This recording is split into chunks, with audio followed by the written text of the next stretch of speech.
When you go to work for a railroad, you will hear many of these accidents. I learned to spell decapitated, Decapitated,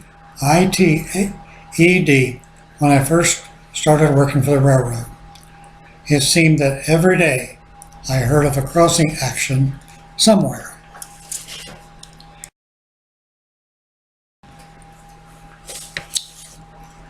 In Denver, a car was crossing the track, and one of the crossing gates came down and hit the car. While the car was still on the track, the driver gets out of the vehicle to see if the car was damaged. The driver then gets back in the car. By that time, the train hit the car broadside. He was killed, and the car got a lot more damage. The train derailed, and others in the train were killed and injured.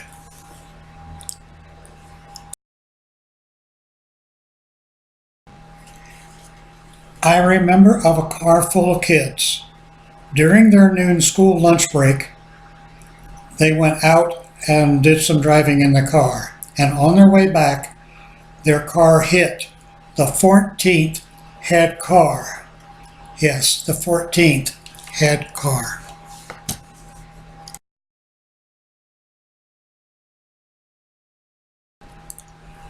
A lady committing suicide walked in front of a passenger train. The railroad place called me and asked if I would walk the track and see if we could find any more of her body. Of course, I refused.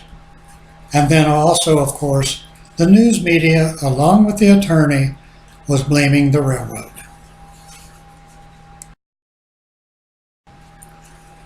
I remember answering the telephone in the superintendent's office when the person on the other end wanted to know who she had to call because the train had killed her child. The child had gotten over 2 fences. One of the fences was barbed wire. Then the child got over a creek between the 2 fences. The child is now in a rail hump yard. And a rail hump yard is where they take trains apart and put them together.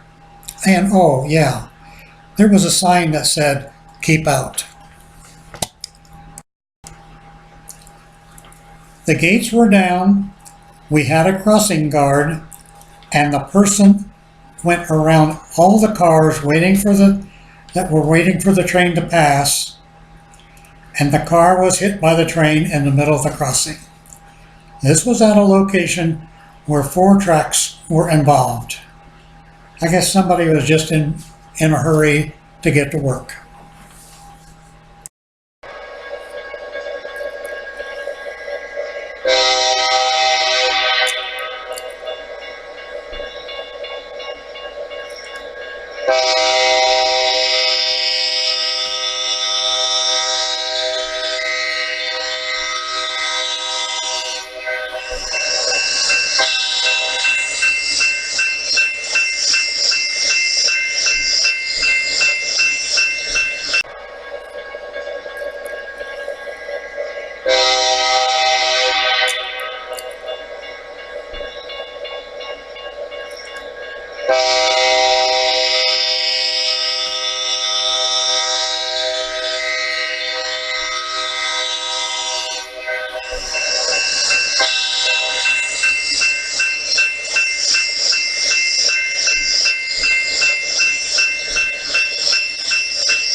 Just don't assume the trains have already gone because they left their tracks.